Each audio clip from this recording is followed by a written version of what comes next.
யோ beautiful souls எல்லாம் எப்படி இருக்கீங்க? ஆமாம், என்னதான் ஆச்சு தமிழ் சினிமாவுக்கு திடீர்னு ஒழுங்கா கதையே இல்லாமல் பிஸ்னஸில் ஃபோக்கஸ் பண்ணிட்டு மாஸ் சீன்ஸை வச்சுட்டு கரெக்டாக போயிட்டு இருந்தீங்க.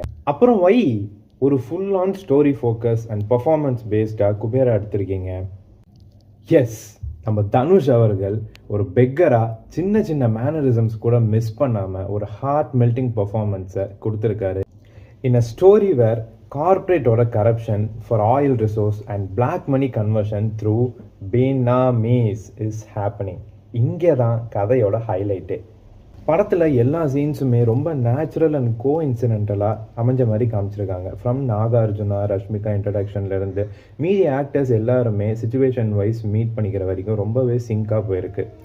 இவன் தான் ஹீரோ, இவன் தான் ஹீரோயின், இவன் தான் வில்லன் அப்படிங்கிற மாதிரி அன்வான்ட் எலிவேஷன்ஸ்லாம் எதுவுமே காமிக்காமல் கதையோட ஸ்மூத்தாக கொண்டு போயிட்டாரு ஷேகர் கம்லா.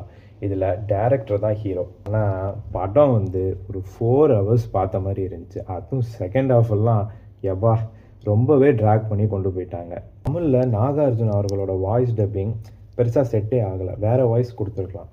ஸோ இந்த மாதிரி விஷயங்கள்லாம் கொஞ்சம் அவாய்ட் பண்ணியிருந்தா கொஞ்சம் இன்னும் பெட்டராக வந்திருக்கும் மூவி.